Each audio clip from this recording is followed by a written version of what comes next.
this at all. They are so cute. Sure, they're cute now. But in a second, they're gonna get mean. And they're gonna get ugly somehow. And there's gonna be a million more of them.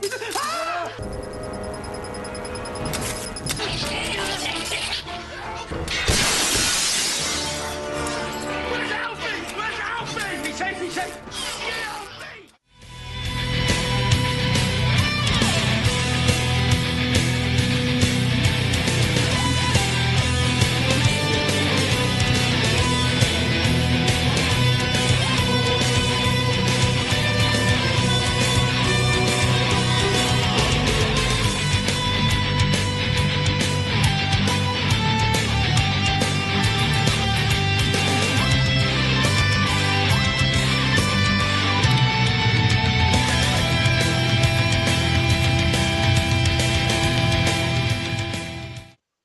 Okay. Welcome, partners, companions, and babies, to the 98th production of an Unearthly podcast, streaming live on the 25th of March, 2015, and featuring Closing Time, written by Gareth Roberts. I am Bill Sylvia, the Man in Black, and with me are Mad Matt Winchell,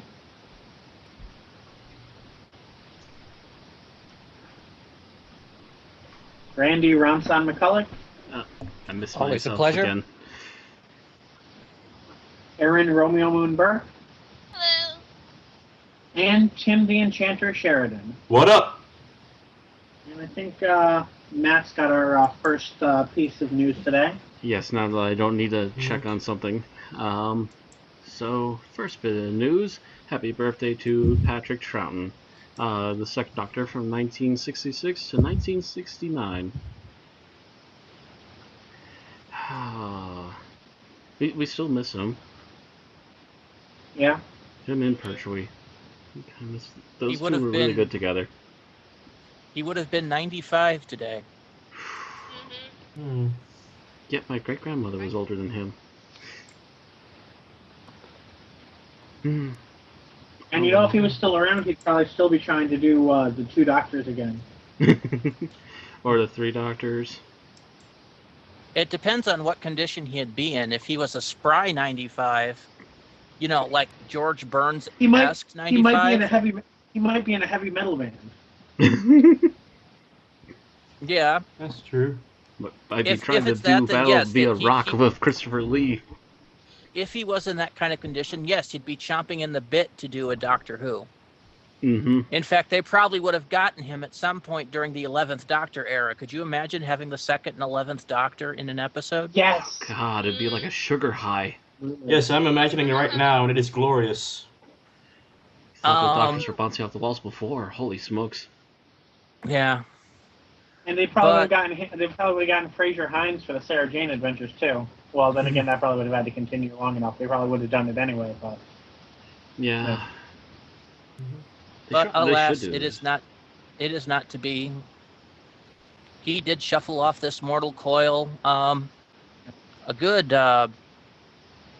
22 years ago now. I was gonna say something like about 20 years, wasn't it? 93, I think, because he died in 93, and then Pertwee died in 95.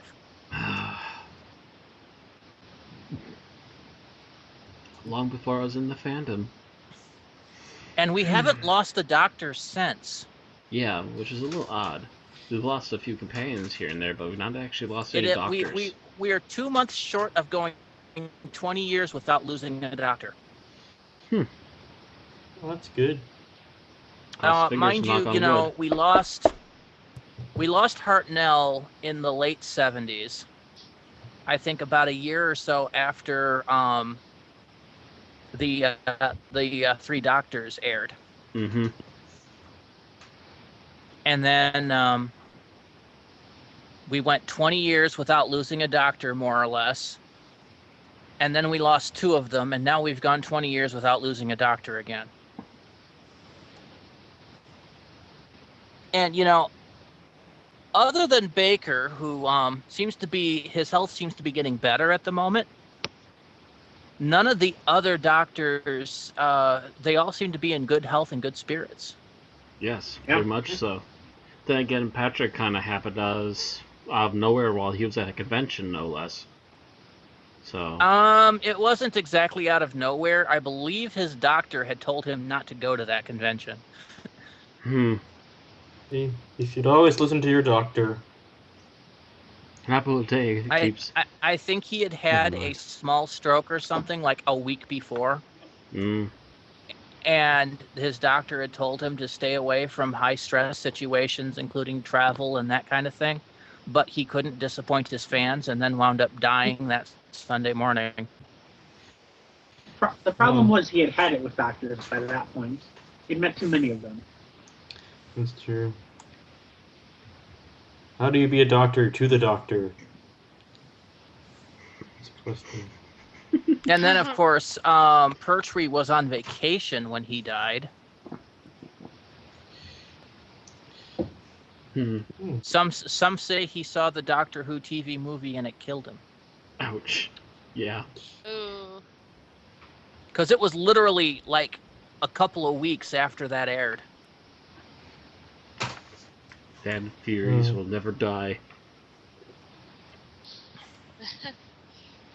And then, like I said, Tom Baker was largely out of... Nobody blames Dimensions in Time for it. Tom Baker was largely out of the spotlight for a great number of years. He did some voice work because he was the vocal narrator for Little Britain. And a few like commercial voiceovers, but he wasn't physically appearing in anything for quite a while. And if you look at his appearance in Day of the Doctor, when he walks, he seems to have a little bit of pain. But if you look at him from the filming to him doing interviews for the 50th, he actually looks better during his interviews than he did during the filming. See, he didn't look to be in that much pain. He seemed to need a little bit of aid walking for whatever reason, but he didn't seem to be in pain. How many takes did they make him do? That's true, question. Too. Anyway. If he was on his feet for a real long time, then yeah, maybe he was in a little bit of pain. Anyway, because, yeah, when they did the interviews, he seemed to be in, good health, good spirits. And then, of course, he's signed on to Big Finish. And is working hard with them. But that one, he gets to sit down.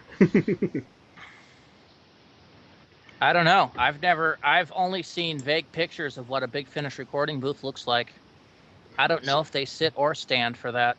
I have seen video, and I've seen both. Depends upon what the actor wants. Pretty much. Because some people claim they can't get their full vocal range unless they're standing.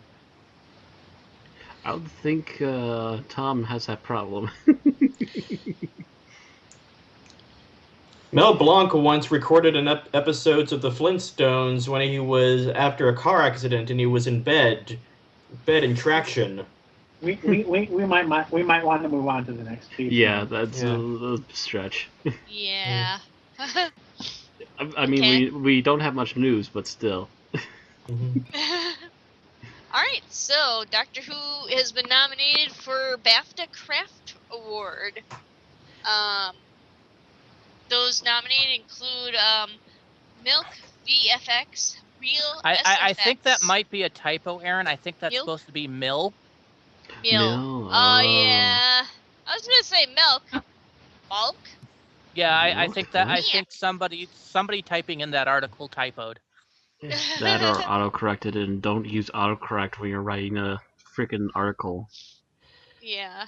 So yeah, it would be the Mill VFX, and then go Real on, Aaron. SFX and BBC Wales VFX have been nominated for a 2015 BAFTA Craft Award for their work on Doctor Who. The teams were nominated in the category Television Craft, Special Visual and Graphic Effects in 2015. Other nominees are the teams from Atlantis, Sir David Attenborough's Conquest of the Skies 3D. Sorry, the cats started going after each other in the litter box again. And Ripper Street. Danny Hargreaves of Real SFX tweeted, "Very proud of my team today.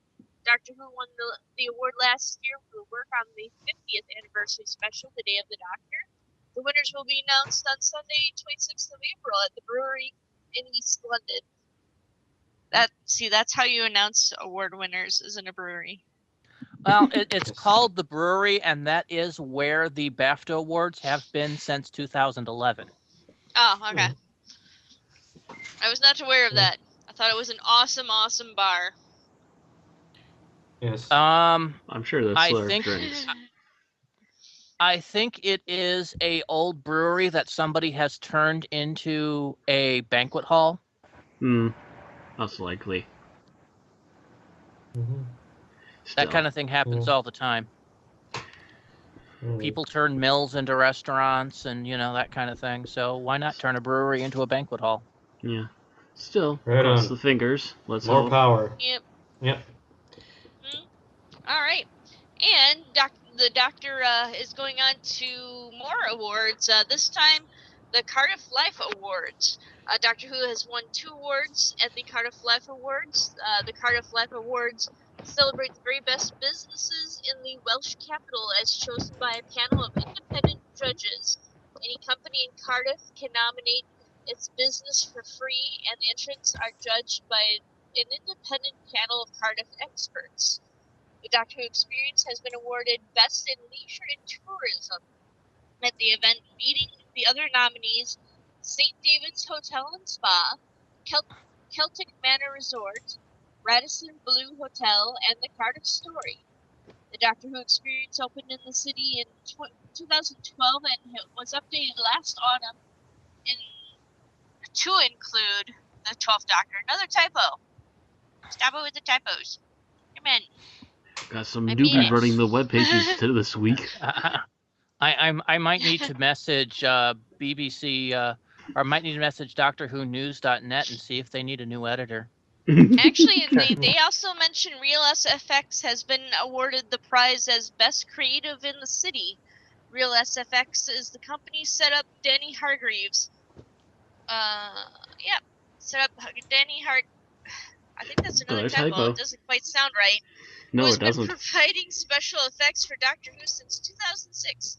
The company beat Ongle Design and Make, Hello Starling, and Auntie Karpinen, Design Management Partnership, Little K Cupboard, S3 Advertising, and Inspire Me to take the award. Okay. Yeah. Well, Yes. some of these are probably actually correct. You do remember that this is Cardiff in Wales. Mm-hmm. And they don't like using vowels if they don't have to. Ouch. I'm serious. Look at Welsh. Welshie, no! 90% of Welsh has like no vowels. I forget who Welsh did the joke, but I remember one guy on Mock the Week mentioned when he went to the north that when he wanted to buy something, he decided to buy The Lion, the Witch, and the Wardrobe. To which, when asked what how the title was spoken, the person said "To Lion, to Witch, and to Wardrobe," or something to the like. That's more Scotland, not Wales. But still, regionalism is weird over there. Yeah, it is. Yeah. It's I swear. The worst week is for Trolls. a country that's basically the size of the state of Illinois in land area. They've got more dialects and then they than want we us do in to the use entire their United English. States. And more radical dialects than we do in the entire United States. Yeah. I mean, the city of London has 6 specific dialects. Oh my word. And that's one city. Oh god. Then again, think of New York. Yeah. Yeah. That's essentially New York. You got Brooklyn, Bronx. Yeah, I think there's about 6 different dialects in New York. At least. I think so. Yeah. Maybe even several more that aren't quite as popular. It's hard to tell because the city does tend to import them on a regular basis. Mm-hmm. True. And whereas all of London's are pretty much homegrown. Sort of. Except for the Indian accents, which originate in India and are imported. How can I help you today? That makes sense. Yep. So, moving on. Moving on. All right. If you've ever wanted to have a periodical dedicated to the Master, then you're in luck, because the latest issue of Panini's The Essential Doctor Who is devoted to the Master, and they call him the Doctor's most dangerous opponent. Now, I know some people who would debate that, but the Master is pretty dangerous. Mm-hmm. And it has 116 pages of all new material, and it examines every Master story from Terror of the Autons to Death in Heaven. And it's going to be out of date in 5 months. Yep. And it profiles the actors who have brought the villainous Time Lord to life. I wonder what they'll say about Eric Roberts. Probably as little as they can get away with. Yep. Ooh. Eric Roberts not as Move on. little as they'll say about the guy that played the Master for like 5 minutes at the beginning of the movie. Well, 5 seconds at the beginning of the movie. They're going to ignore the entire what's his name movie again? as much as possible. They're going to go, it happened, and move on. Yep. Yes. But you get discussions from co-creator Terrence Dix, Katie Manning, who played Joe Grant, Richard Franklin, who played Captain Yates, and Matthew Waterhouse, who played Adric. And there's an exclusive new interview with Michelle Gomez, the first female to play the Master. Surprised they didn't get one with Sarah Sutton. Because, you know, her character had a special link with the Master there. Yeah. Like, he stole her father's body and flaunted it, you know. Who hasn't done that? Me. I don't know, it just would have seemed an obvious interview piece to me. True. It says, this issue compiles his/her complete story for the first time. And it is now on sale, priced at £9.99, whatever is... Pence? Pence? Shillings? I don't know. It's I just say £9.99. Not, yeah. At this point, I think you can say £9.99. I think, but I could be wrong. Could be £9.99. Either way, I don't know. Yeah. Translating, I'm as confused that as is Susan at this point. Yeah. At this, I think a shilling is are the equivalent of our dimes, and pence is the equivalent of our pennies. So it's probably £9.99. All right. But translating across the pond to the U.S. and then About adding $16 shipping, or so plus shipping. 20, maybe a little more. It's probably going to be about $25 when it comes over here. Mm-hmm. With the shipping. Unless they have a press on this side of the. And ocean. I've not seen that. Not that I'm aware of. Yeah. Everything Doctor Who is extremely expensive. I remember there was a sticker company named Panini. Is this the same company? Wouldn't know. I have no clue.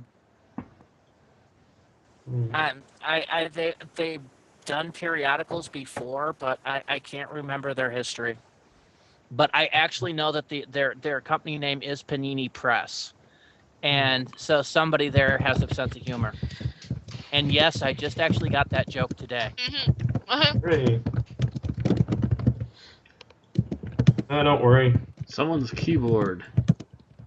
Not I, said the pig. That's me. I'm typing. Not I, said the cat. In the Skype chat for you guys. Yep. Anyway, so on to the next. Yeah, and that's our next piece is John Nathan Turner may have his name on a Brighton and Hove bus. He was first off, the South Coast Resort is acquiring 24 new coaster buses. I'm not entirely sure what a coaster bus, but I'm going to assume that's a brand of bus making company. And he was one of over 100 suggestions that was made. There was a vote between Nathan Turner and 8 local dignitaries for what was going to be the name on one of the buses.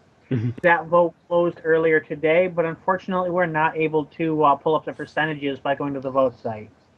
John Nathan Turner is, of course, best known for his run as producer and executive producer of Doctor Who during the 5th, 6th, 7th, pretty much 5th, 6th, and 7th Doctor's run. Dimension in Time is, I don't even know what you would call that in context, but we can That's ignore it something easily. completely different. It's something ignorable. So it's entirely possible that there will be a bus named after John Nathan Turner. I don't think the populace is going to vote for it. It depends on who the local dignitaries were and how widespread the vote was. Yeah. Well, think about this. Think about this, Bill. Who would want to ride on a bus named after John Nathan Turner? It would take you the wrong way and yet insist on taking you there against your will. It would also frequently crash onto the pavement and go around in circles with no logic whatsoever. And then probably it would mandate a dress code. Nobody's allowed to change their clothes. Every time you get on the bus, you have to have the same clothing on, with a question mark. I just don't see them going for it. Depends. To be fair, I mean, in this case, again, depending on how widespread the voting is, if I was given 8 names I don't know and John Nathan Turner, I would probably vote for the name that I recognize. True. So it kind of depends on how many people outside of the local area were voting and how well known the other 8 options were. Yeah, it's kind of hard to know without knowing what those other options were. Yeah. By the way, this is one of 9 buses that were open to public vote. The other 15 were taken by suggestion from the populace, but their names were chosen by the Brighton and Hove Council. I'm hoping I'm pronouncing everything right. It's hard to tell with some British names sometimes. Could be Brighthiton, but probably not. Because I'm pretty sure, at least knowing the Brits, that if one of those options is Thatcher, I'm pretty sure John Nathan Turner is above that. I'm pretty sure Margaret Thatcher didn't come from Brighton. She was far too strict for that. Just say.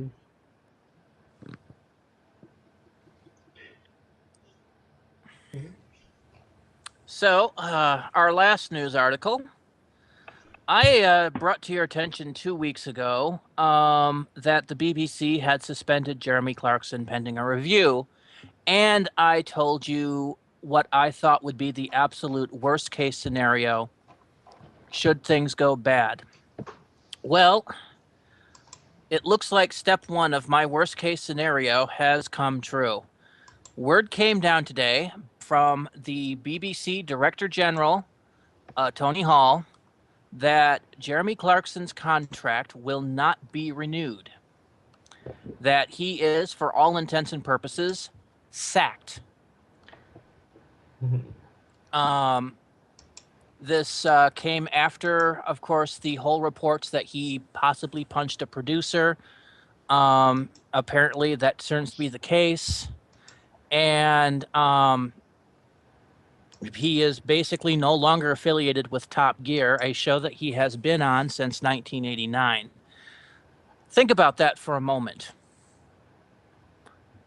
Clarkson first became associated with Top Gear in the last year that we had the 7th Doctor. For the entirety of the break that Doctor Who had, he basically was the major face in this show. The show was canceled in 2001, yet he convinced the BBC to start it under a new format the very next year. And it has basically turned from a pokey motoring show, as he called it, to a worldwide monster with over 350 million fans globally. And is responsible for £100 million worth of revenue into the BBC's coffers. Not only that, but I also heard that they apparently had a 6-year waiting list for fans who wanted to actually be there for the live part of their show. Yep. And there's a lot of This- people in there, and for that to be 6 years long, holy hell. Now, in response to this, both Richard Hammond and James May has referred to this as a trap. James May has gone a step further, as makes comments that now he needs to sell his Ferrari on eBay profile to say that he is now an ex-host. So, for all intents and purposes, it sounds like James May is also leaving. And if Clarkson and May are gone, most likely Hammond will drop out as well. Yes. I know when he was just suspended, the other hosts were refusing to film. So without him, but May actually has made comments, basically saying that the without Clarkson, they're kind of a package deal. He goes, I go.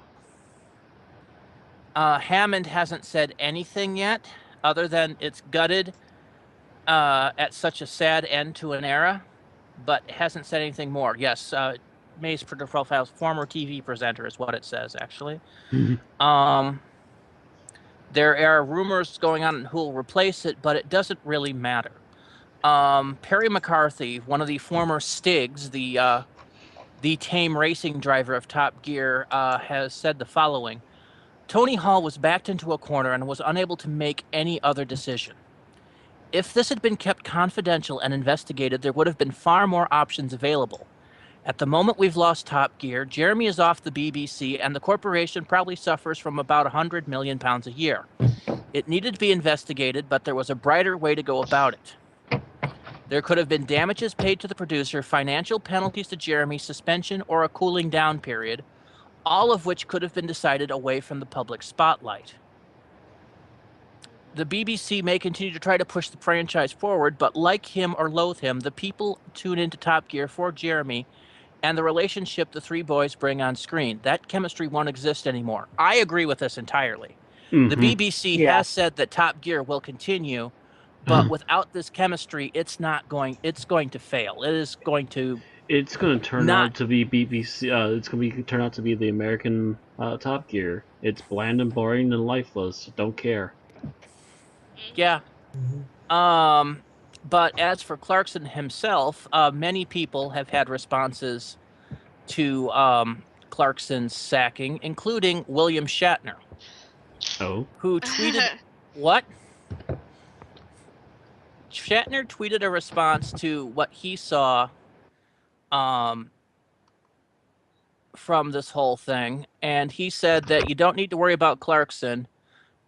He'll probably wind up working for a competitor, and the fans will go with him. Yep, pretty much. And yep. That's pretty much what the unofficial thought has been since we heard about this, that most likely he'll they'll switch. establish a competitor show, and the viewers will probably follow him. That's true. I know ITV was already courting him. And he might be looking them there's even other possibilities. ABC currently holds the license currently owns the History Channel, which owns the license to American Top Gear. If I was the head of ABC right now, I would be grabbing that license from the History Channel, clearing a spot Sunday nights on ABC, and looking to hire Hammond, May, and Clarkson. That is also a possibility, because obviously the British show is far more popular, so why not take it to America permanently? Yeah, that's what I would do if I was them. If you're listening, ABC, make this happen. But what this means, though, is that these fans won't be on the BBC. The BBC is going to be out £100 million, which means the BBC is going to have to take that losses out of somewhere, and it's going to be the budget of its other shows. And that will include Doctor Who. Can we make the smart decision and go less digital and more actual on-screen props? I don't care if it's rubber suits. It's better than some of the bad CG we've suffered the last 10 years. which is interesting considering that they've been nominated a reward for their CG, but I digress. 7A and 7B. That is, I mean, if you look at Series 8, it has become obvious that, well, even with 7B to an extent, it's obvious that they've had a bit of a higher budget than they had before. I mean, they were able to completely redesign the TARDIS set to what is probably one of the most awesome TARDIS sets we've had since the beginning of New Who. Yes, but now that budget's gone. And if you look at the overall quality of special effects in Series 8, it was a lot higher than it had been in previous seasons. That's all going away now. Mm-hmm. Matter of fact, this is, if the losses are what we predicted to be, probably even lower budget than when we had the really bad CG. I'm hoping not. I mentioned before that this was already going to be a low budget year for the BBC because of Doctor Who not having any really special anniversaries that's going to bring in the ratings. Sherlock not airing anything this season. And now Top Gear ending 3 episodes short and not having a second pickup season in the fall. Yeah, they just kind of killed their own momentum in the water at this point. Yeah, they're pretty much dead in the water. I tweeted, or not tweeted, I posted on Facebook earlier and made the that BBC America just got a third less valuable to me. Mm-hmm. And to be honest, I can actually say more. I can actually say it's half the value it used to be to me. I used to watch BBC America for 3 things: Doctor Who, Kitchen Nightmares, and Top Gear. Well, Top Gear's no longer an issue, and last time I checked, Kitchen Nightmares isn't being made anymore. Yeah, it's just all reruns. So has been for a while.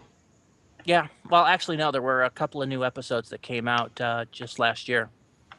It went back to the Kitchen Nightmares UK for like 4 episodes, and then he's taking, I think he said, at least a 5-year hiatus. Ouch. So, yeah, that means the only thing that's on the worth it list, other than the occasional other show on BBC America to me now, is Doctor Who. And that's basically what the BBC is down to, is just Doctor Who as its own cell. On the plus side, it means that the BBC isn't going to be looking to cancel Doctor Who anytime soon. Yeah. On the downside, they're going to have to get a lot stricter with quality control. And of course, budgets. this of course might lead into a spiral by itself. Because with the special effects budget down, that might affect the ratings of Doctor Who, which will in turn impact the BBC's budget even further, causing it to tighten their belt even more, causing, of course, the special effects to go down even more, which causes the rating to go down, etc., etc., etc., as the BBC circles the tubes and Doctor Who goes with it. That's something I worry about, ladies and gentlemen. You wonder what keeps me awake at nights? Now you know. Because the nightmare is becoming reality. Bum, bum, bum. Be warned, people, the dark days may be coming. I may sound to you guys like somebody holding up a sign saying the end is nigh. But any good Who fan has already seen those signs before. And it happened. And it happened. And this is definitely one of those signs. With a showrunner blindly running the show into the abyss, Stephen Moffat. Because, we can stand the bad effects if the writing's good. But if the writing is bad and the special effects are bad, then it's all might as well be bad, and we start hating Moffat even more. Yeah. And we question the BBC at this point already as to why they've been letting Moffat run this thing so long. It's true. I mean, yeah. Anyway, we've almost spent like 40 minutes on this now. Yeah. Well, Yeah. we usually end our thing about 45 minutes. We're running 15 minutes behind due to technical issues. But There's a lot of yeah, we technical can go issues, and ahead. you're getting technical issues now yourself. What do you mean? You keep cutting in and out every once in a while. I assume that- that was me on the hearing end. No, that I was hearing it too. I heard it too. You heard them cutting out through the door?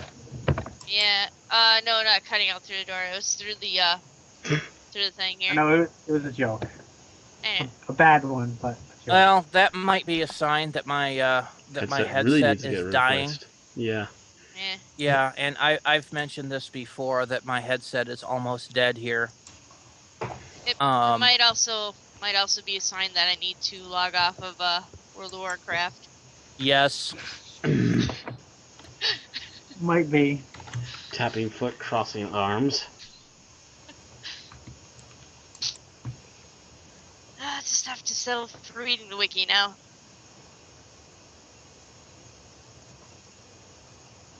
I'd say addicted much, but I spend enough time on uncharted waters online that I have nothing to say Amongst other things. without being a hypocrite. So let's go ahead and move on to the summary. As usual, I'll see if anybody wants to volunteer to do the summary before I do, because apparently I'm breaking up. I could do it if need be.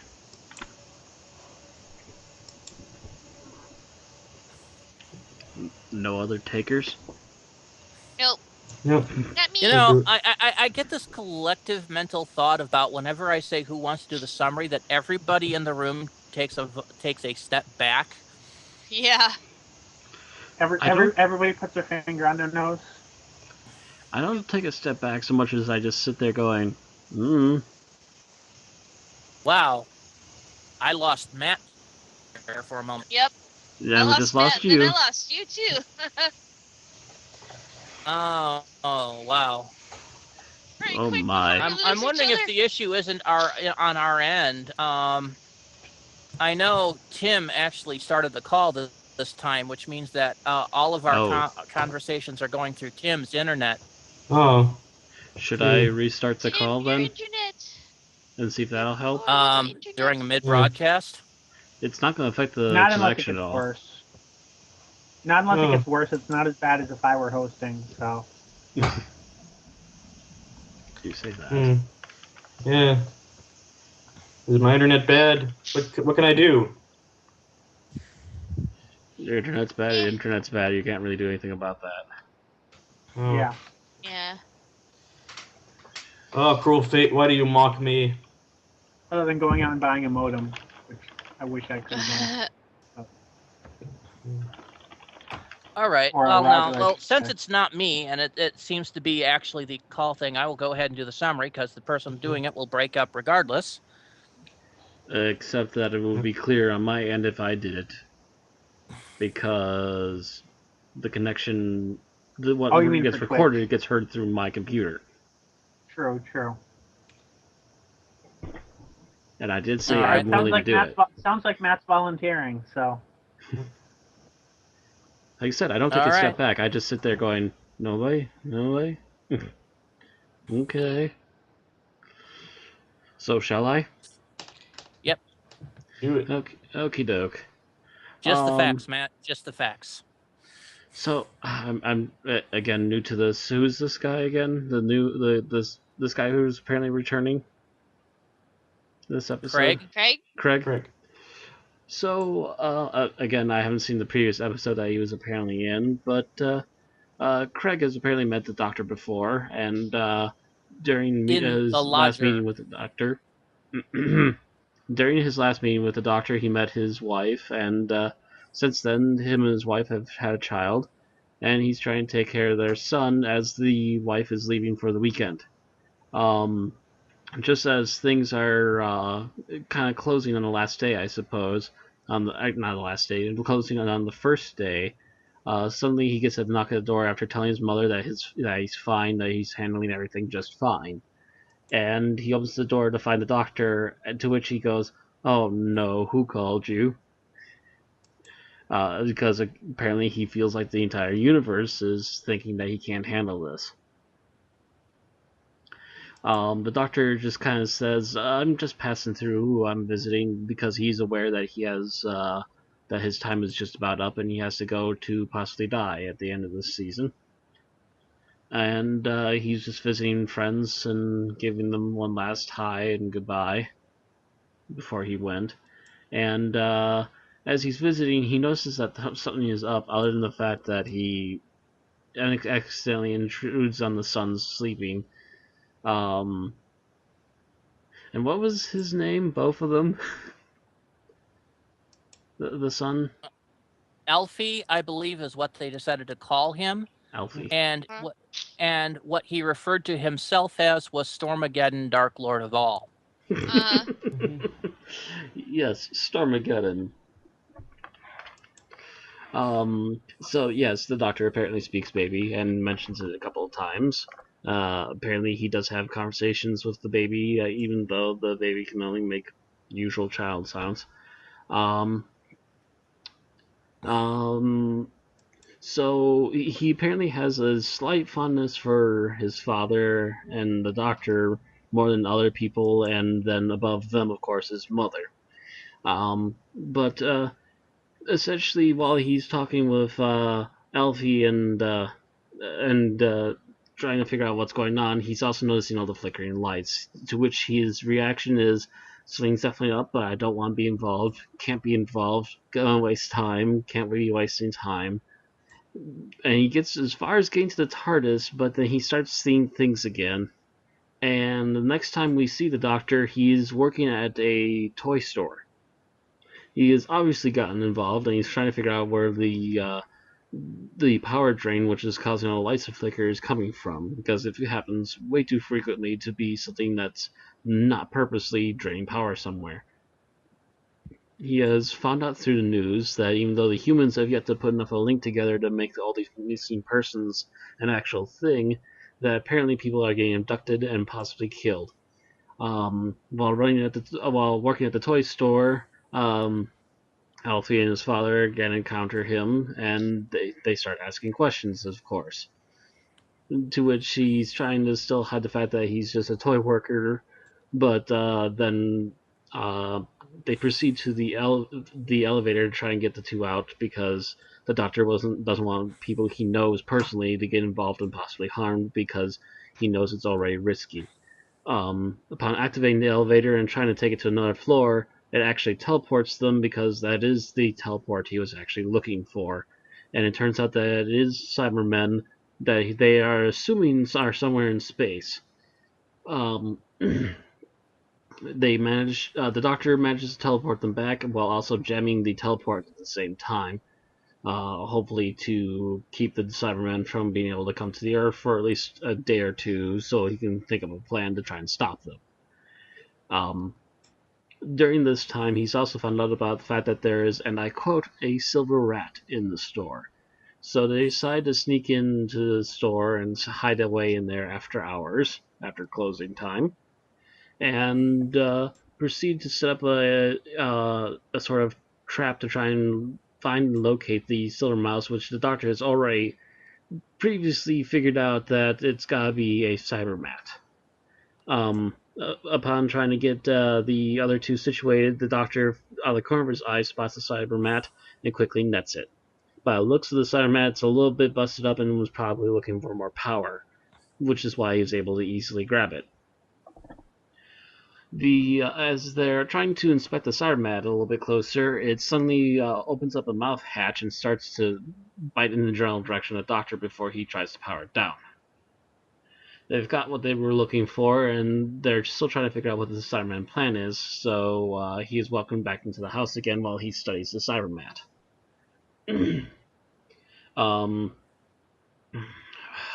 again, horrible of names. What's the father's name again? Craig. Greg. I was thinking it was Greg, but I wasn't sure. Greg goes out to run a few more errands while the doctor is left home with Stormageddon.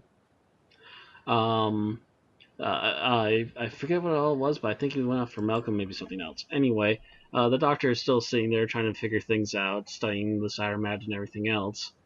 But then Stormageddon wakes up and starts to cry, to which the doctor's like, oh no.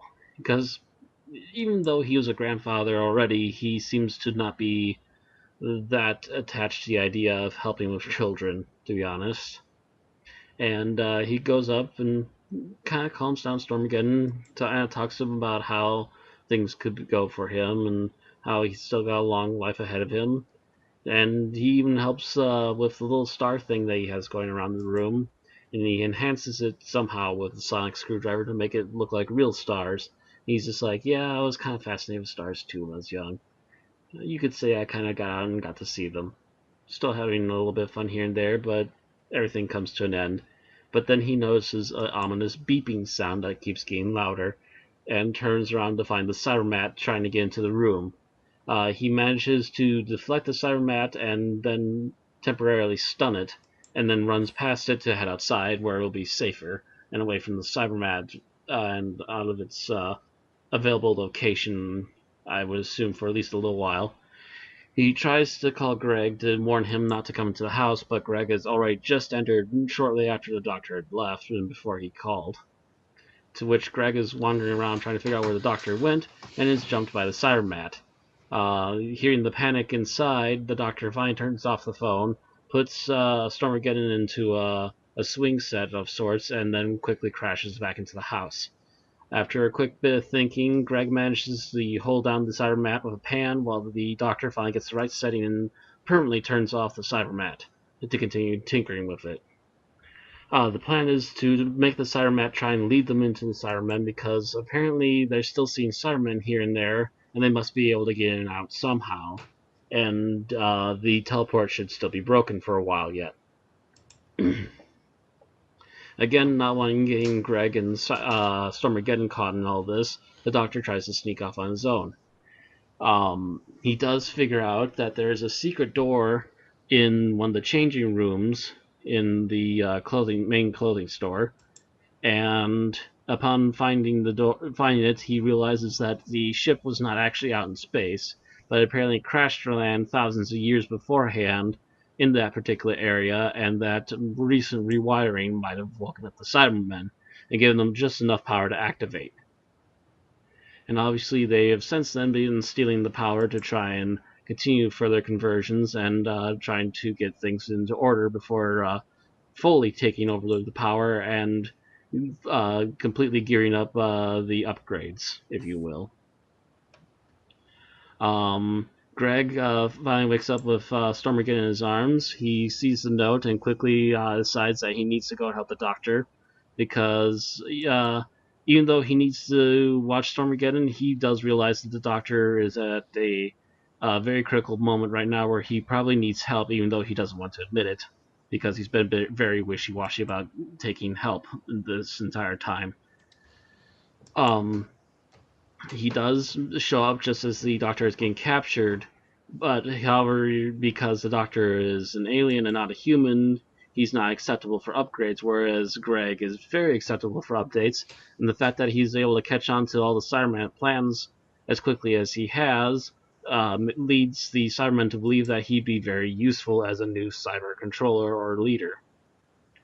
So they decide to abduct him and start a very quick, very basic Cyberman upgrade, to which they start to take him, but is however reversed when he starts to hear the cries of Stormageddon over a monitor that is watching the store from the Cyberman base.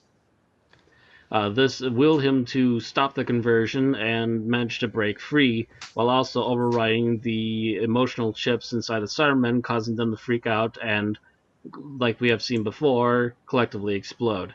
The doctor manages to unjam the teleport just in time to get them back to the elevator, and they pick up Stormageddon, head back home. While they were at the store, however, the doctor disappeared and apparently went forward in time to go back to the house and help clean up. That way, Greg wouldn't get in much trouble with his wife. And the Doctor then gives his last goodbyes while also getting a cowboy hat to go to America with. The end.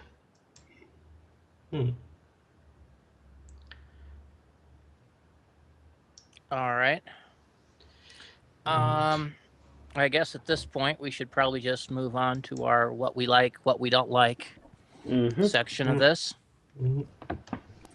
And starting, of course, with what we like in general. And Matt, you're up. I know this has been a complaining point, especially with the more recent season with Capaldi. I liked the reuse of the Doctor's theme again in this particular episode. I noticed it in particular even more so when I was editing footage earlier. They know when to hit the right music, and they particularly went for the high action point of the I Am the Doctor theme, just as he's jumping through a window and trying to help with a Cyberman attack. I Yeah. really Little thought, stuff like that. I really thought watching that scene was going to be an intentional anticlimax. Like the Doctor jumps into the window, the music stops, and you see him flat against the window, unable to break it. But It could have worked either way, but I still think it still worked just fine. I think Murray Gold gave him the strength to break that window. Yeah, pretty much. And it's funny that should come up because I was browsing YouTube today, and I came out with one of the YouTube videos had the 12 Doctors theme on it, and I played it and I listened to it for about 2 minutes, and I don't identify it with the Doctor at all. Oh, the more Even recent hearing Doctor theme? Yes. Oh yeah, The I one- know what you mean. The one for The Capaldi, Series 8 yeah. Doctor theme, yeah. You don't hear it, you don't think the Doctor at all. I hear it and it's like, wow, this sounds like every other piece of orchestral music I have ever Sounds heard. like bland background music. Yes. Yeah. And the 11th Doctor's theme, I Am the Doctor, is so decisive, so doctory. It is absolutely perfect. And the best part about it too is that different parts of it are good for different areas and sequences. Yes, it's like the Shirley and Walker everything. Batman theme with that is that you can play it. It still consists of the same notes, but how you play it will completely change how the theme is. Whether it's majestic or sad. I have to ask really quick, which one is the Shirley Walker theme? It's the one from the animated series. Oh, not the opening theme, but whenever the one that they kind of technically borrowed from. Yeah, the one that they borrowed minor elements from the Danny Elfman version. Yeah. They didn't really borrow elements from it. Shirley Walker wrote the theme so it could segue into the Danny Elfman theme, but she wrote it independently. But she wrote it deliberately so it could convey multiple emotions like that. But yeah, she did the rewriting of it that way it could be multi-useful. Yes. Yeah, and Murray Gold did the exact same thing with the 11th Doctor theme. That depending on tempo and which instruments was used, and it which can segment be of the theme in general. Yeah, you could convey different emotions whenever you wanted. I would argue that Murray Gold did it even better with Madman in a Box, because that one has so many different emotional variations on it. I'd have to go and listen to it, which I definitely won't do right now. High stream. Yeah. But the Eye of the Doctor theme is such a decisive. I've got the answer. I'm going into the fight and I'm going to win theme. I would not hold it against Murray Gold that if he decided to bring that theme back for season 9, because I believe it's such a doctory theme that it's bigger than the 11th Doctor himself. It'd be perfect for any Doctor at any moment. Any Doctor I in do any think it did get scene. kind of overused in the 11th Doctor era, though. It did, but at the same time, a lot of the themes did. Because Yeah. Madman in a Box, which, like I mentioned, is another one that also came up constantly. I And think of it's course, because I Am the Doctor is so unmistakable that it's constantly. It's not something that can subtly fade into a scene. It's going to be in your face every time it plays. So as a result, it feels repetitive to me. and the thing is, Murray Gold had been looking for a theme like that for a long time. If you look at some of the other Doctor themes, not the first one, but stuff that he was using like in the third and fourth seasons, they have that same manic energy bit, Yes. but He had a couple of just them. weren't quite as instantly recognizable. Mm-hmm. Things like all the strange creatures. Where it has the manic energy, but I would argue that as much as it might feel like it's overused, I would still prefer that theme over Bland and Forgettable, and you'd never notice. I do agree with Bill that it is overused during the 11th Doctor era, and I'm not saying that Murray Gold should go back to using that every 20 minutes. No. Yeah. Or Yeah, he maybe shouldn't be not using even it all the every time. episode, but there are points where the Doctor is charging into battle where It's a very it's good for either those big moments or for the really big speeches. Mm-hmm. yes, Yeah, it exactly my really needs to point. be there for the really big stuff still. The Bouncing triumphant moments. bouncing back to series 8, I would love to hear a mix for when the Doctor comes out at the end of what was it, the flat one, where he's coming out and saying, "I'm the Doctor and I'm declaring you to be the monsters." That kind of epic speech moment at the end of that one. Mm. Right. Yeah. That theme would have been perfect there. And I actually think when we reviewed that, I noticed that it wasn't there, that the music that they played for it just didn't seem to fit the piece. Yeah, it And rang that's because hollow and unnoticeable. you really kind of want "I Am the Doctor" right there. Mm-hmm. And yes, it's used. I think they only use it during that action scene and possibly in the finale for this episode, and those are and that's perfectly located. So, Yes. moving on, Tim. Well, in general, what I really liked was the balance between like the two types of storytelling, where you had like the wacky 1950s sitcom of like it was like a My Three Sons or Two Men and a No, Baby type of thing it was with The Odd Couple. the Odd The Odd Couple. Couple, yeah. The Odd Couple, and then you had like the science fiction invasion mystery. I think they did that extremely well. That just as you were like starting to wonder about hey, isn't there an alien invasion? There's a scene with an alien invasion, and then when you think you if you got bored with the alien invasion right away, there's a scene with the Odd Couple. You know, I think they bounce back between the two types of stories very convincingly. If Okay. Yeah. So it was That well balanced. You're balance, saying. yeah. it did seem to segue well. Mm-hmm. All right, Bill.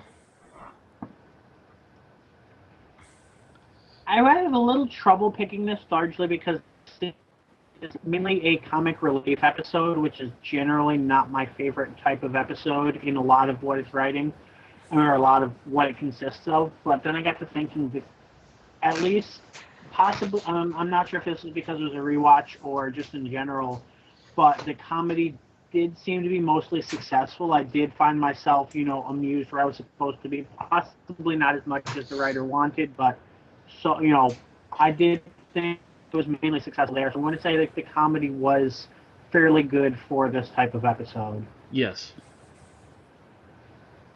I don't All think right. I groaned once in rewatching it. No. I can't say I have either until much later. All right. Aaron? Uh, Tim kind of took mine a little bit, but I'm sorry. I'm going. It's okay. I also like the I too like the idea of the ordinary world meets kind of the bizarre, kind of a clash there. But I also enjoy the fact that they included actually quite a few scenes with children or babies in it. I don't know. I just seemed kind of cool and innocent, and it kind of brought.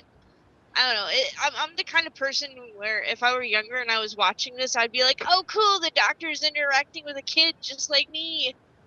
You know, Yeah. I'd be throwing myself into that scenario, and He it helps would take just care of the be. baby a couple times. He's also running the Mhm. toy store a little bit. You, And doing you helicopter know, stuff it's with the so easy, kids. especially. I love Yeah, the it's so fact that easy, he was especially trying to with some of sell the them the darker helicopter and at stories. the same time kind of warning them, well, maybe you don't want it, but you know what? It's your parents' money. And there's worse things you could be spending it on. Yeah, and I think that's why I like this doctor particularly because he had a lot of interaction with kids, and for as dark as some of these stories could get, it was easy to kind of forget in some of the like with Tara and especially with Eggleston's that it's actually it's a kid show. Well, not a kid show, but it's a family-ish oriented show. So there's you gotta have some kind of relief in there, some kind of comic relief or some kind of family moments or something that's going to shine a little bit of light on the story, so it's not too dark and too depressing. Otherwise, you wind up with Torchwood, which is a whole different animal. Yeah, So technically. that's just me though. Is Not it me or necessarily bad, just not him. Huh? is it me or is the connection getting worse? It was. Should we Yeah. retry the call? Why don't I finish my like and then we'll retry the call? Okay. Because that's an even breaking period. So what I liked in this were the doctor's periods of melancholy. As you stated in the summary, he knows that he's going to die, and he knows that that date is basically tomorrow. And he has the moments, one of which with Craig asleep on the couch, or where he's talking to Craig, and it turns out he falls asleep on the couch, and another one where he's talking to Stormageddon, where you see those moments of this melancholy reflection. Very similar in what we saw with David Tennant's Doctor in End of Time, and what we saw with Tom Baker's Doctor in Legopolis. That sullen sense of self-defeat, which actually made me wonder for a bit if we were actually going to see a regeneration at the end of this season. But of course we didn't. We didn't. But it did have that same silly feeling. Yeah, it was getting that really good feeling for it. All right, why don't we go ahead and restart the call, and then we'll go with our dislikes. All right, everybody hang up. Yay. Okay, I'm hanging up.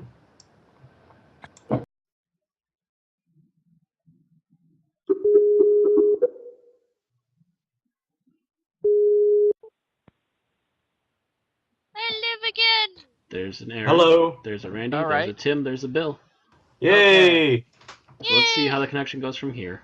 Okay, hopefully that's a little more stable, because All of a sudden, call drops. because Yes. for part of your summary, Matt, you actually sounded like you were getting cyber converted yourself. I'm sorry for my poor fine connection. on my end, so.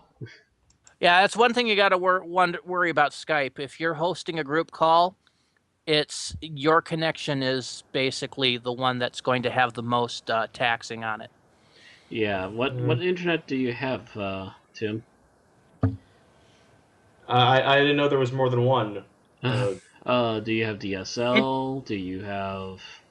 I hope Internet you don't have connection, dial-up. he means. Yeah. What type of internet connection do you have? Do you know? I just know I have a wireless. I would And assume that's some part sort of it too, because my internet used to be my ISP has not changed, but my bandwidth has gone down considerably just because there's been so much more wireless activity in my area. More wireless traffic. Yeah. So I, so it's not as able to grasp onto the signal as it used to be. I have Time Warner. Time Warner, which most likely is DSL, Oh yeah, but that's could right. be You're in cable. New York. You pretty much have to. Yeah, it's cable. And Time Warner, depending upon your area, can be really iffy. Really good or really bad, depending on where you are and who else is on your hub. Yeah, I know a couple of people that had a lot of problems with them, but okay. So Anyway, we're running, So so we're on Okay. to our dislikes in general. general dislikes. Oh, I'm gonna have to pull some hairs on this one for me. Everything I think of actually is scenes. Yeah. Yeah. Pretty much is what I'm getting to. Like Anything series of overall? individual scenes, yeah.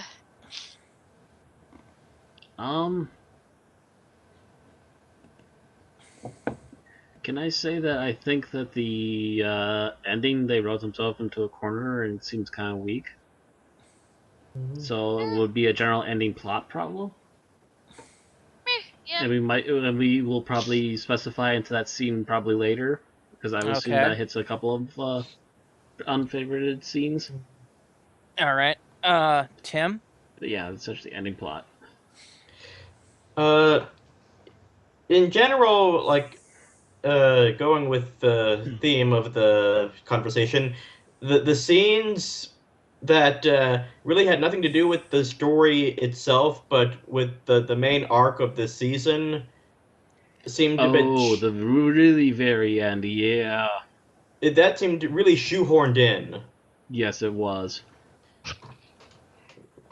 That was just Yeah. pretty much a shoehorned in. Remember, we have a season finale tomorrow or next week. Yeah. Oh yeah. Which kind of is a very symbolic of this season, because this season is a mixture of Yeah. random episodes that have nothing to do with anything, like Night Terrors or the God Complex, and then there's very specific plot focused episodes that have to be taken as part of the season and cannot be viewed any other way, like Let's Kill Hitler. Yeah. Yeah.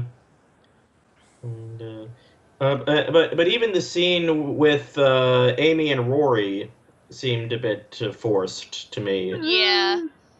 A I little. kind of felt I that way like- too. I was like, So like basically, that scene just any because part it of was the a story very that was written small by Moffat. thing. Pretty much. Anything that was Yeah. written by Moffat that wasn't part of the actual natural flow of the story felt shoehorned. Thanks, Moffat. Hmm. All right. Bill? I'm pretty much just going to second that because my major complaint is something that was shoehorned in, written by Moffat. I mean, there's everything you said, and then there's also a specific scene that I'll mention when we get to scenes Specific later. scenes. But yeah, it kind of ruined it for you. It was just something Alright. extremely out of place that didn't mesh with anything that was going on. Mm-hmm. Okay. Aaron? I guess I was kind of annoyed by all the shushing scenes. I mean, it was kind of funny at first. Yeah. Yeah, And after then it was the just the third or fourth "Oh, time, it's like, yeah, we get it. It's a running joke. You can move on to the next joke if you want. Anytime now. we get it. She's a Anytime. dumb blonde. We get it, yeah. We get it, the baby's crying and you just want him to be quiet, okay. We get it that it's kind of and it's never really, do they ever actually explain what it is? Is it just kind of a Sonic thing that he does, or is it just his personality? They mention hypnosis, which I kind of thought was connected because it does seem to tie into the Doctor's hypnotic side. Uh-huh. A little bit. It's the old Jedi mind trick, yo. Yeah. It's just particularly useful for him. Yeah. There's a moment where he tells Craig to shh, and Craig is just standing there like, "What the fuck is happening to me? I can't speak." And and then that pretty much ends the joke from there, and it's just like, huh. Okay. I mean, that just might be my, wishful thinking type of reading, but that's how the next step up would have been when Craig was screwing everything up and the Doctor instantly walks in and fixes everything. Yeah, it wasn't terrible, but it was just like, okay, we get it. But then they back down into the shush again, and it's just like, ah. Yeah. Really? All right. You stepped it up and then you went backwards. All right. Well, speaking of running gags, I guess the thing I disliked was the entire gay couple joke just went on too long. That too, a little Oh, bit, yeah. yeah. By the end, it's like, okay, you could have ended this like 5 to 10 minutes sooner. I mean, Please. yeah, having one scene, maybe two with it was okay, but they had to go for, I think, 4 or 5 of them. And just hammered it, yeah. Yeah, it's again Moffat kind of, yeah, like you said, dealing with it with a hammer instead of, a precise tool.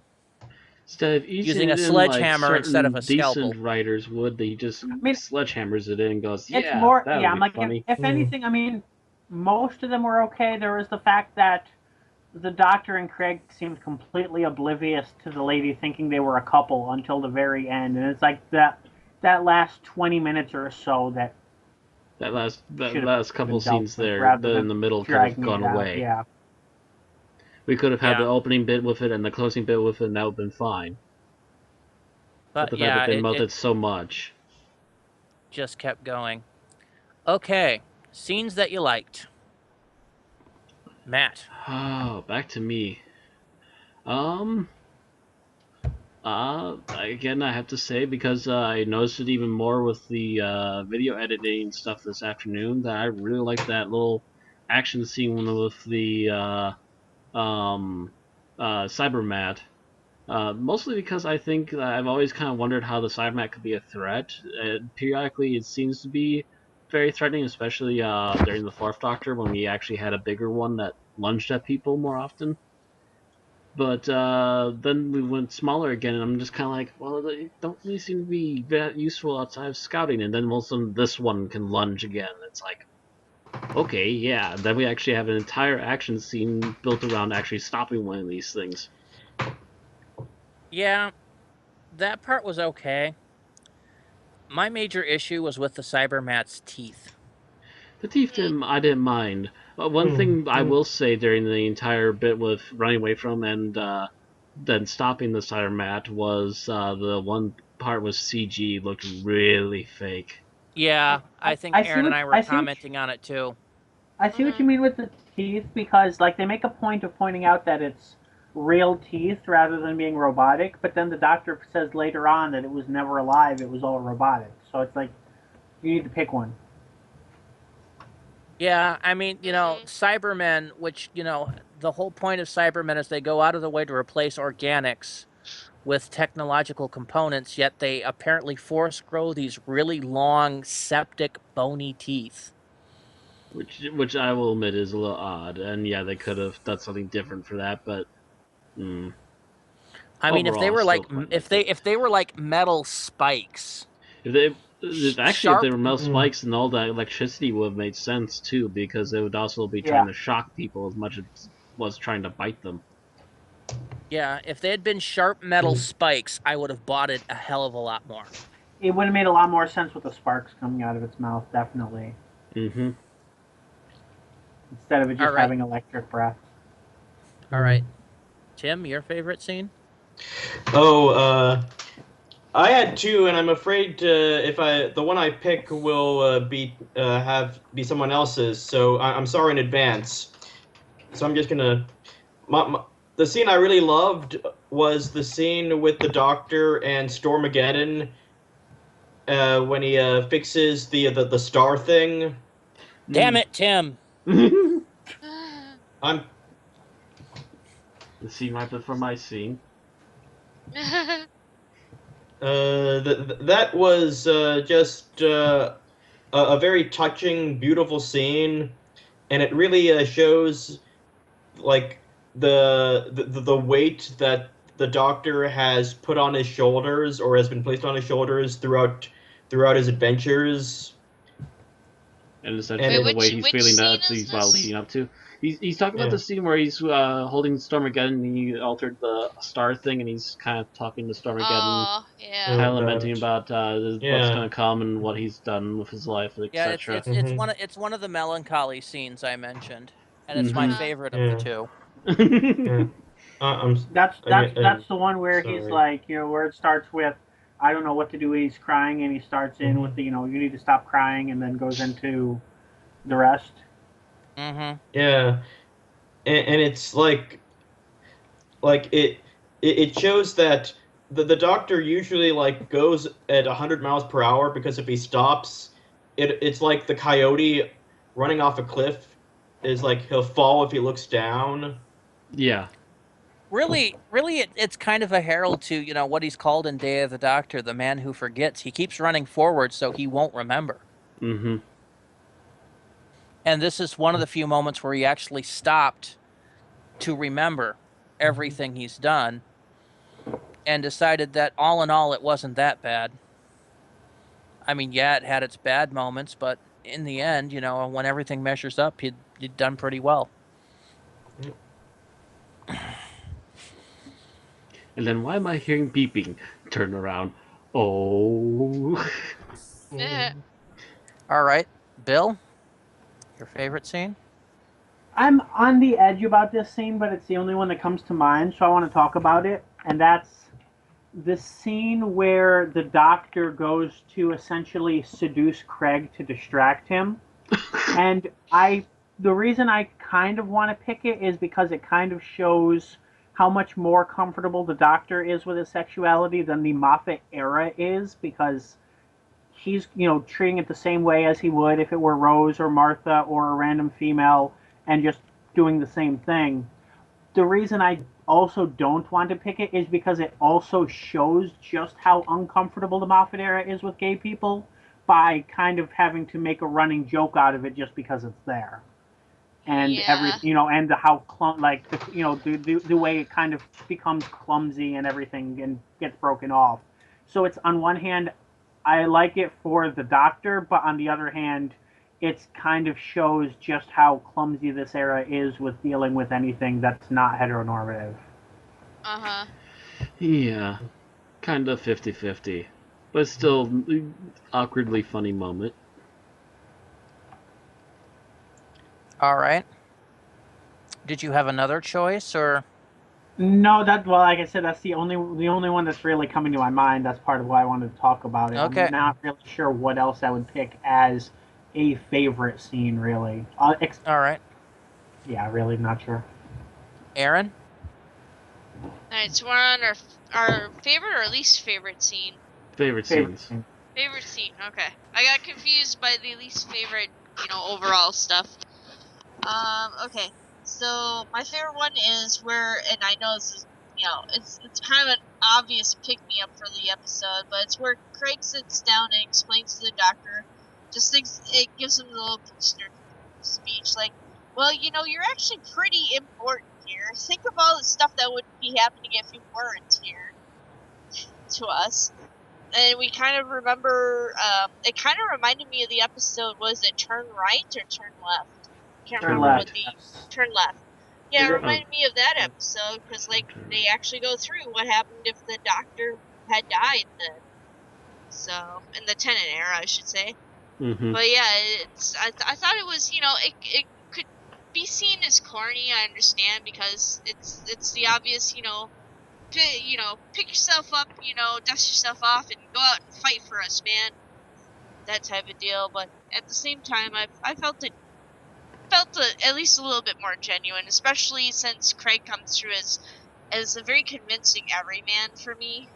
I Yeah. mean, he is kind of a bumbling, foolish character, but he's not so over the top that he loses the He doesn't reality become of his annoying. character. Yeah, he doesn't become annoying. He feels like an actual person. Feels He's like a like the person as line opposed to between scrappy Rory dude. and Jackie. Yeah. Mm-hmm. And that's one of the reasons that Craig is one of the more popular recurring people, and why he actually got a second episode. And why people still are clamoring that he should be a companion one of these days. It'd be I'm interesting. sure in series 9 or 10, the whatever fucking number Doctor we're on now, 12th Doctor, is going to run into him. Oh, maybe. The 13 thing was stuck in my head for a second, and I kept half my brain wanted to say the 13th. Technically speaking, he'd be the 14th, but we're just going with 12th. Yeah. Yeah. Because that's the way they've been numbered for the most part up to this point. He's still the 12th main actor to play the Doctor. Mm-hmm. Although one could also argue 11 because then you're excluding one-shotters, and the Eighth Doctor was a one-shotter, TV-wise anyway. But everyone's referred to him as the Eighth Doctor for so long that it's not going to happen, at least for most Correct. people. Anyway, so what I liked, unfortunately, Aaron took that scene, which essentially segues into the other scene I really like, is where Craig falls asleep, where the Doctor's trying to talk to him about how he's going to die soon. So, I'm actually thinking.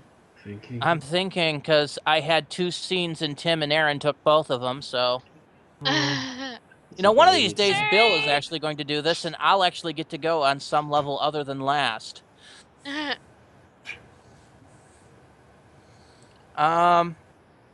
Shit. Now you know how I feel half the time. It's like, you're usually first, Matt. So what are you griping about? Yes, but I have to actually make up my mind. No, usually Matt goes directly after Tim. And Tim always ends up taking one that somebody wants. Oh, it's my curse. The curse of being the guy who has already an idea. Still waiting. Yeah, I know. I'm thinking. I'm just gonna pass. I got nothing. All the good ones I like are taken. those scenes. I got nothing. Scenes you don't like, Matt. Oh. I did mention the CG, but that's a minor little clip, not an actual moment. The one moment that I think got my gourd was essentially we defeated the Cybermen by the power of love. Yeah, but it could have been worse. Well, it could have been worse, but it could have been written better too. Cyberman cosplay instead of converting him. Matt, that's they true. could have defeated the Cybermen with the power of song. We did? No, I'm saying that could be worse. Oh. They could have defeated the Cybermen with the power of song. Depends upon who's singing. As long as it was a love Lin song. Min May. Okay, no Min May, please. Min May, yay! It's still a little cheese-tastic, but no, Min May would probably be a step in the further wrong direction. They would not have been able to beat the Cyberman with the power of love if they had actually converted him instead of just putting a mask on him. That is also true. It wasn't exactly the most advanced conversion either. Well, you do what you have with what you got. Which is the only reason why it viably doesn't make my worst scene, because it does seem to be a counterpoint to what we just learned the previous episode that we reviewed. Is that once somebody undergoes a cyber conversion, that's it? Well, it wasn't exactly a fully fledged cyber conversion yet either. That's like I said, the only sealed, but neither was cyber. Although in it was either, I think it was in Doomsday, we do see somebody breaking free of their cyber programming. Partially. Oh, partially, in part, yeah. Yeah, she turns against the Cybermen, the leader of Torchwood 1. For Queen and Country, bam, bam, bam, bam, bam, bam, bam, bam. Yeah, it's that particular rule is kind of played back and forth, not very stably. Yeah, they kind of need to make some more official. Oh, then again, yeah, I mean, there have always been the occasional, the conversion doesn't take ever since Toberman. So she's just an example of that. Yeah, it's like 1 in 100 or something. Mm-hmm. A 1% of the populace. It turns out she wasn't compatible. Okay. But, it's like I said, it's the only reason that I can buy it justifiably is why it stays out of mine. I still find it really iffy, but yeah, there could be worse things, and I'm sure other people have worse things, so fire ahead, Tim. I don't know. So, though killing the Cybermen with the power of love is cheesy, but I can still take it. I can take it too. It's beautiful. Tim? Everything should be done with the power of love. And So, Including picking So then- bad scenes. what was your least favorite scene?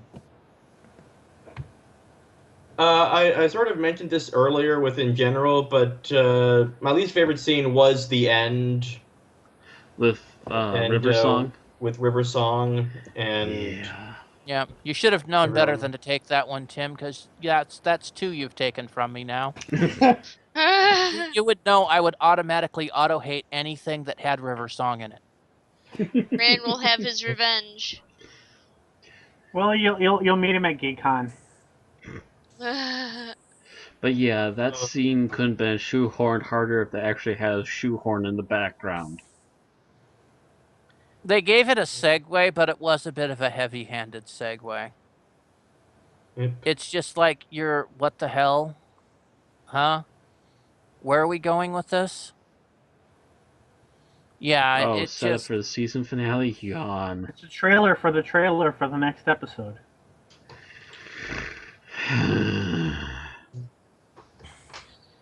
it's bad. It was just Yeah. terrible bad, yeah. So, Bill next? Is Yep. it Bill? I am going to go with the scene where he is foreshadowing Name of the Doctor a season early and does not have any idea what it has anything to do with anything any more than the audience does. I'm pretty sure at this point Moffat, who probably wrote the line, did not know what that scene was about, but he wrote it anyway because Moffat. Because it sounded cool, and he'll figure it out later. Because Like, he's a lazy go writer. to my that whole grave bit wondering where what the he's- question is. Yeah. Mother, you know the question is. You know who Doctor Who is. Don't lie Yeah, to me. but at that point he says he doesn't even know what the question is. That's because Moffat doesn't know what the question is at that point. He hadn't 'Cause finished Moffat writing the doesn't script for plan. The Wedding of River Song yet. But yeah, when I heard that at the end of the Wedding of River Song, I'm just like, no, Moffat, no. You don't need one use more the week to name of the figure it out, so I'll series, just it write used this it for as a now. plot point. I think that's the point where I started seriously thinking Moffat needs to go away. That would be like if Star Trek ended season 2, like, we need to go on a trek to the stars. And that became a season-wide arc. Yeah.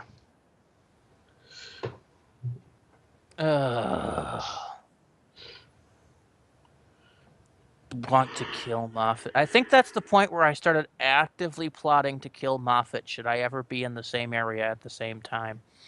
What? Stephen Moffat's coming to Madison? Oh, and here I am in top of the Capitol with a sniper rifle. Looking like We had an Unearthly podcast, Do Not Condone Violence, and if Randy is arrested for conspiracy to murder, we did not partake in any of it. Totally didn't partake in any of it. You need a scope, Randy? I got a scope for you. Isn't having to live as Stephen Moffat punishment enough? In case the police department ever does look into a sudden death of Stephen Moffat, in which I become a victim, I would like to inform them that I couldn't even afford a sniper rifle much right now. We could always make a potato cannon. Now, if they're looking into somebody who might have just randomly kicked Moffat in the dick, that was probably me, and you can suspend me and later sack me for it.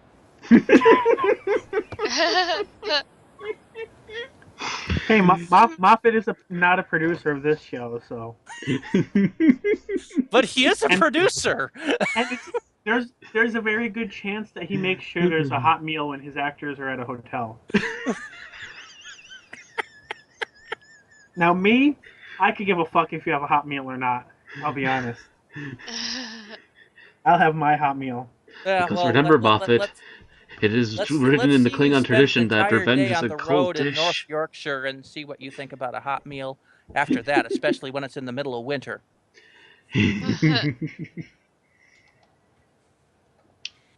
Remember, Moffat, Anyway. revenge is a dish best served cold. Aaron, your It's least very cold in favorite scene. space. My least favorite scene. Hang on, let me see here. I guess it was Craig investigating the women's lingerie section. Yeah, that It was got just kind of unneedfully awkward. and- Yeah. He tries to be the Doctor, and he does it in the wrong place and in the wrong way. Yeah. That was almost when they broke character too hard. Mm, That's when they made him almost too clumsy and too awkward to be a likable character. But thankfully, they rebounded from it in time and kept it The from thing getting too is, weird. for me, I think I've watched entirely too much anime because I perfectly expected to see an entire group of women suddenly appear around him, and then the next scene of them kicking them out of that area and proceeding to beat the ever-loving shit out of him. A couple of them wielding mallets It, it, because it was it, it time was an space. ingrained response to that scene for me. And when it And I didn't kind happen, of got I a little felt bit of let that down. feeling too. Yeah, I was really waiting for her to react a lot more quickly. And violently. Very violently. Like, is there anything strange around here? You mean other than you? Other than you creepily leaning on a rack of lingerie over there, Watching giving the over her eyes. shoulder as she handles the bra? Pervert! Yeah, that scene was yeah. just wrong. Although it did kind of go against the whole gay joke thing because I don't know, I feel like they would have thought, oh, you must obviously not be interested in that. I don't know. Maybe. Well, Yeah, the except for thing the is fact that that's he not. didn't we are aware that he was in the middle of a gay joke at the time. Right. Anyway. See, the thing is that wasn't the same characters involved in the gay joke. All right. So, yeah, So, moving on. scene I didn't like. Yesterday. I would like to Another say for the record that the scenes I would have chosen have been taken one. again by the same people. Oh, if only I could read minds. I guess I'm going to have to go for the where they kind of inserted Amy and Rory into this episode, even though they didn't have to. They didn't have to. And because it was a small part, I actually didn't mind that. Yeah, they didn't drag it out too Like long. they walked up like we already knew she was doing modeling, so it's not like it was a. I mean, granted, they seem to Bill, change I'm her in my career third every other string pick episode. here. Yeah. I'm in my third string pick, and I didn't have to go again with I got nothing. Okay. But I can understand too that it does feel a little bit shoehorned. I could almost feel the writing difference from where the main person wasn't writing and Moffat was. I can Yeah. feel that difference. Yeah, you can almost feel that tone completely shift. And a good editor would write that smooth. And this wasn't smooth. It was a bit jarring. And that's my issue with it.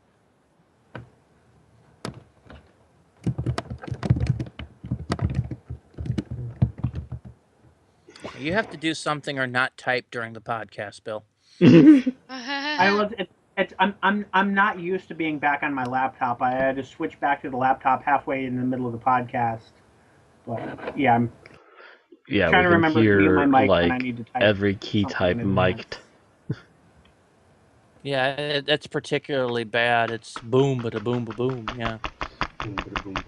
Like about there. Right about there. No, it actually sounds worse because it echoes on Bill's. It It literally sounds like you're drumming on the microphone itself. It sounds like you're going. I can't even do it with this one. I have a feeling with a laptop mic, that's pretty much what I am doing. Have we forestalled long enough? Are we supposed to be giving our final impressions, or? We really should be, should but be apparently my that, mic yes. is more interesting. Well, we've got I mean, we 10 didn't minutes start to burn. Is there anything else that anyone Yeah. wants to bring up about this episode? Not Yeah. necessarily, but I do believe Bill wanted to mention the dog comment. Oh yes, the doctor does mention that robot dogs are not as fun as he remembers. Of course, he's also talking about a toy dog. True. But yeah, it's a nice little canine reference. Mm-hmm. I also did like the bit right before the ending, after they killed the Cybermen with the power of love, and before they cut over to Moffat's writing, Mm-hmm.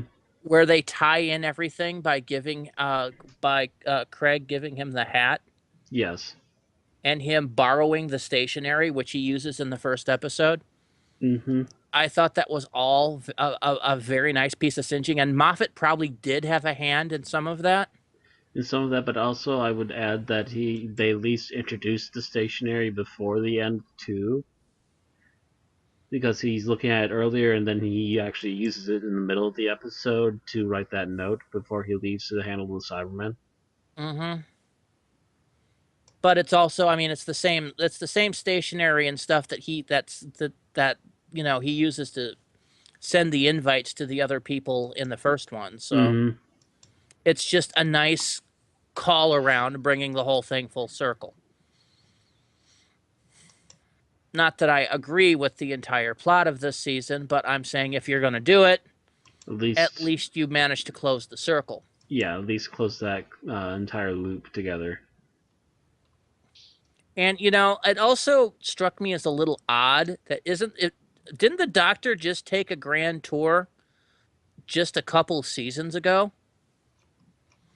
Like right before he regenerated last time? He did a short tour, but he didn't claim to age during that time. Whereas this time he claims to age about 200 or 300 years. 400 years. 300, because he was 900 and something, and then he was 1200 and something in this one. Yeah. Just like two and change, basically, like 260 or 270, basically. Mm-hmm.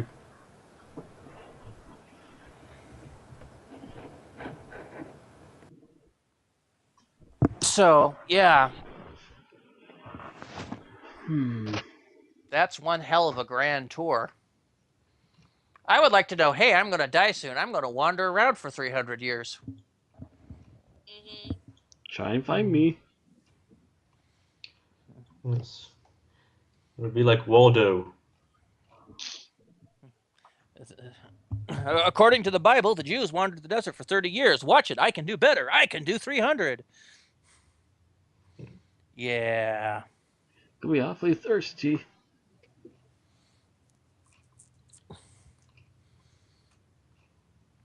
All right. But still, it was nice for it to go around full circle. All right. Let's move on to final thoughts at this point, unless anyone has anything else to add. Yep. All right. So again, we're starting same order. So that would be Matt. Your final thought. Oh, final thoughts. Overall, compared to most of the stuff in this season, this was a particularly enjoyable episode. There are a few minor flaw nitpicks, and they're mostly just little scenes here and there, and some stuff that was obviously shoehorned in without the writer's consent. But the vast majority of the actual story and so forth itself actually works out really well. And while it doesn't do too much terribly new for the Cybermen, it's still a decent thing. And it also brought back the Cybermats, which was a nice little callback and made them a little more terrifying again. Because all of a sudden we got these little nasty ankle biter things that could be anywhere. Yep. And then, of course, after this, it would be Cybermites. Mm-hmm. So they got even smaller. All right. And then Anything we had else you the want- Master's cyber germs living in rain. Cyber nanos or Smaller. whatever. Cyber nanos, yeah. They keep getting smaller. Anything else you wanted to add, Matt? No, that was pretty much about it. Tim? I really wouldn't mind seeing more episodes like this one, minus the shoehorning, of course. Mm-hmm. But just the everyday thing meets the bizarre out thing, bizarre out of this world elements. So I really thought this was a really good episode. And I really liked how Craig's character grew since the last time we saw him. I think, or like he evolved. Well, like he wasn't as one-dimensional as his first appearance. Yeah, he was a bit of a shut-in. And based on the character, I'm wondering if they originally had a plan to like get Ricky Gervais or somebody to play Craig. Somebody who's well known in British theater or British TV for playing that particular kind of character. Maybe. Mm. But they did a good job with Craig. Mm-hmm. Yep. Is there anything else you want to say, Tim?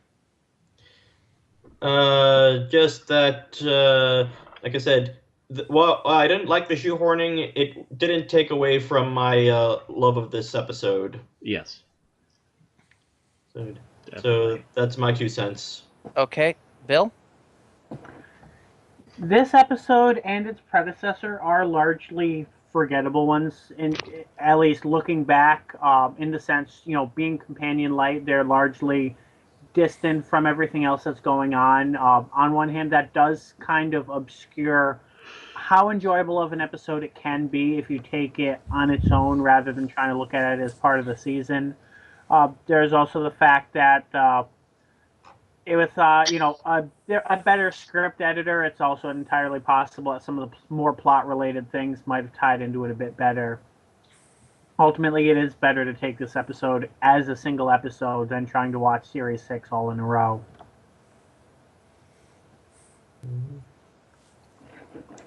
All right. Is that all you have to say, Bill? Yeah. Right, Aaron? This one turned out to be a lot better than I remember it. I had largely forgotten it, and dismissed it too. Like, I remember being pleasantly, entertained by it when I first saw it, but second viewing has led me to appreciate it a lot more, and maybe even make it one of my favorite episodes of this season. So Yeah, from the Golden Lions in a otherwise very horrible and mediocre season. yeah. Yeah, and that was the point I was about to make with my final thoughts, is the fact that season 6 is by far my least favorite season out of all of New Who. And this is pretty much the gem of season 6B. The gem of season 6A being the Doctor's wife, Mm-hmm. which is also another episode that's pretty much separate from the rest of the season. Yes. And again, I enjoy that because I really don't like what's going on in the season.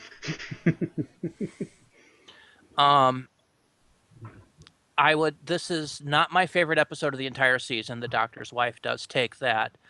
But this is still a jewel compared to the muck around it. And the episode itself is fairly good. I do kind of feel that you need to watch The Lodger and then watch this to get the full impact of this episode. Just without all the stuff in between. Yeah, you can just go from The Lodger to this.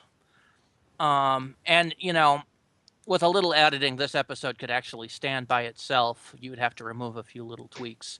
But actually, I just happened The to last think, 5 wasn't the minutes, Lodger the basically. one where he's like a temporary roommate or something? yep, Yes. same character. Oh, maybe I have seen it, but I've kind of half forgotten it. It's the companion light episode of Series 5. Yeah. Mm-hmm. I'd have to go back. Oh well. Anyway. But yeah, this there are only a few flaws in this episode, and compared to the rest of it, that makes this very brilliant in full comparison. Mm-hmm. So let's go to scores, Matt. Again, only little nitpicks and obvious shoehornings that were not part of the original episode are the only downfalls of it. So I would give this a solid 4. All right. Tim? I'm gonna surprise everyone and give this one 5 stars because I really loved this episode. All right. Bill? I'm going to go with this episode being a little bit more enjoyable than your average middle ground episode, so I'm going to say a 3.5. Uh, as the Aaron? space shuttle lands. Yeah, I'm going to go ahead and give this episode a 4 as well. It's definitely worth seeing. All right. And then I am also going to give this a 4. Because I feel that it is a lot better than a lot of the mediocrity around it. There are some flaws, and with the additional script portions, it does detract from the episode a little, and that will average us out to 4.1 for our review of Closing Time. Just Which, above good, and not perfect, but it's in there. yeah. This puts it above Attack of the Cybermen by 1/10 of a point, but below The Invasion and Spare Parts by 4/10. Which is good company. Oh, and below Rise of the Cybermen Age of Steel by 3 points. Huh. By 3/10, I should say. Again, still surrounded by good company. And it kind of deserves it. It's one of the better Cybermen ones. Even if they didn't really advance the Cybermen themselves, they still have some really good stuff in this. And so, Oh, we never really discussed the, well, yeah, only so much you can say about the fact that there was the Cyber Legions here, despite having been crashed hundreds of years ago. I will say that I have been looking at the suits, and it looks like they thinned it out a little bit, as well as the obvious tweaks to the suits to make them look like they're busted up. I noticed, well, according to rumor, we were supposed to see new cyber suits this season. And the last minute couldn't afford it. Yeah. It makes They wound sense up- because everything here is the Cyber Legions suits, which are pretty much they replaced the C and pretended they were not from a parallel universe. Mm-hmm. Yeah. Yeah, there were supposed to be new cyber suits for the Mondasian Cybermen this season. I don't think it was because they couldn't afford it. I just think that they didn't get them ordered in time for them to arrive. Yeah. But I So will that say is, I think- if I'm to guess, I would assume that these suits might have been reused, ones that were possibly used to blow up or damage on set. In which case, they managed to take what would have been unusable stuff and Some do some of them miraculous might have stuff been. with it. And I would then, assume at least then the I headpieces. then I think they deliberately removed pieces, etc., from their existing cyber suits to make them look, Yeah, like not the exact. one with the hole in its chest instead of actually the one with the hole in its chest is probably from Rise of the Cybermen Age of Steel, from when the Doctor took the center off of one of them. Probably. Mm-hmm. That could Yeah, come they from just that. they just reused what they had, and the new cyber suits that we were supposed to see this season, we would eventually see in Nightmare in Silver. Yeah, Nightmare in Yeah. Silver. But yeah, they essentially maybe they had to touch up a few suits, but otherwise they probably just recycled what all they could, and they decided busted up Cybermen, we can reuse a lot of stuff that's normally unusable. Yeah, Fantastic. Plop. And add a little body ring, and we're good. They didn't reuse the Cyber Woman suit. yeah, Thank goodness. And the thing is, that was the irony of it. That's why they didn't have enough money for the alien costume and the Doctor's wife, is because they just spent money ordering these cyber suits that were supposed to come out mid-season, but there was like a factory delay in the parts. And then again, we wouldn't see them for a while. Yeah. So they got tossed in the back corner and waited on for a long time. Until 7B. Yeah, a season. Would have been like a year and a half. Something like that, because remember, season 7B was almost a year after season 7A. Mm-hmm. The world's longest season. Tell me about it's too bad because we should have gotten Asylum of the Cybermen instead of Asylum of the Daleks. It would have made a lot more sense. It would have. But anyway, we are closing in on our time for tonight. Yeah. Well, for those of you out there that like listening to our podcast, please subscribe on Twitch, YouTube, and Mixcloud. You can also like and follow us on Facebook and Twitter, where you can keep an eye out for special announcements like the one coming sometime next week. or contribute to the podcast fund on Patreon for new content possibilities. Next week, Tim promises to work on his mind reading, and we finish our Cybermen run with a story from the 80s. We'll see you then. We've never met before, have we?